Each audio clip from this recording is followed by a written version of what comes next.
আমরা স্পষ্টভাবেই বলেছি, শহীদ আবরার থেকে শহীদ আবু সাঈদ, শহীদ ইয়ামিন পর্যন্ত বাংলাদেশের মানুষের যে আশা আকাঙ্ক্ষা, বাংলাদেশ পন্থী রাজনীতির যে আকাঙ্ক্ষা, আধিপত্যবাদ এবং আগ্রাসন বিরোধী রাজনীতির আশা আকাঙ্ক্ষা, সেই আশা আকাঙ্ক্ষাকে ধারণ করে আমরা এগিয়ে যাব। আমরা ভারতীয় আধিপত্যবাদের বিরুদ্ধে আবরার ফাহাদের পথ ধরে লড়াই করেছি। আবার যদি কোন রাজনৈতিক দল, কোন রাজনৈতিক পক্ষ সেই আধিপত্যবাদের গোলাম হতে চায়, আমরা তার বিরুদ্ধে দাঁড়াবো।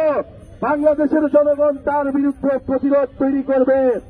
আমরা স্পষ্টভাবে স্লোগান তুলেছি, গোলামি নয় আজাদী চাই। আমরা ভারতের গোলামি থেকে আমরা মুক্তি পেয়েছি, পিন্ডির গোলামি থেকে আমরা মুক্তি পেয়েছি।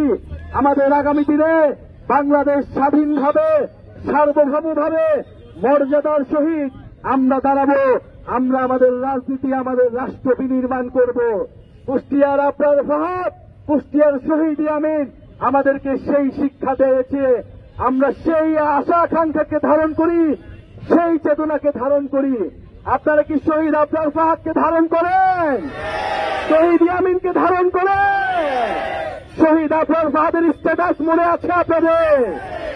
সেই একটা সময় যখন বাংলাদেশের মানুষ কথা বলতে পারত না, দিল্লির আধিপত্যবাদের বিরুদ্ধে কথা বলতে পারত না, তখন আবরার ফাহাদ আমাদের নদীর চুক্তি নিয়ে, আমাদের পানির ন্যায্য হিস্সা নিয়ে ফেসবুকে স্ট্যাটাস দিয়েছিল, আমাদের বন্দর নিয়ে স্ট্যাটাস দিয়েছিল, বাংলাদেশের জনগণের স্বার্থের পক্ষে স্ট্যাটাস দিয়েছিল।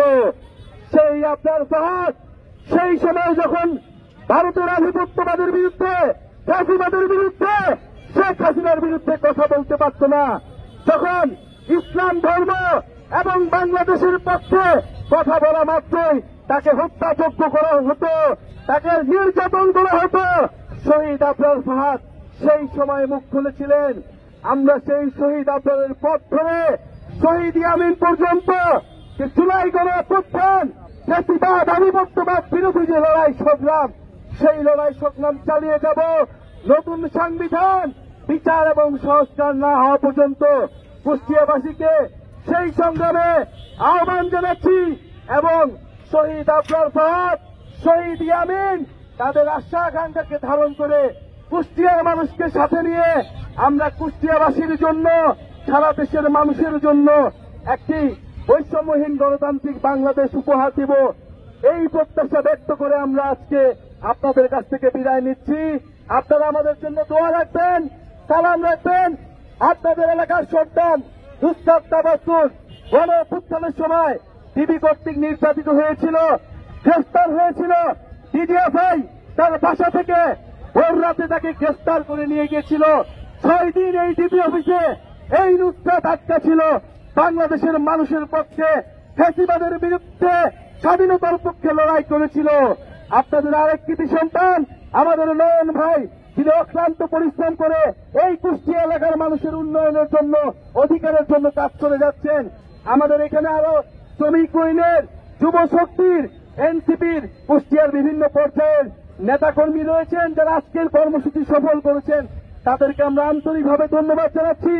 যারা শহীদ পরিবার আমরা আজকে সকালে দেখা করেছি, আহত যোদ্ধা রয়েছে, তাদের প্রতি শ্রদ্ধা এবং সম্মান জানিয়ে আমরা আজকের এই পথসভা সমাপ্ত ঘোষণা করছি।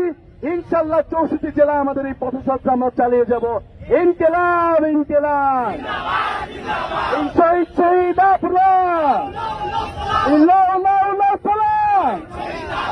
শহীদ শহীদ ইয়ামিন, শহীদ আবরার স্মরণে ভয় করি না মরণে।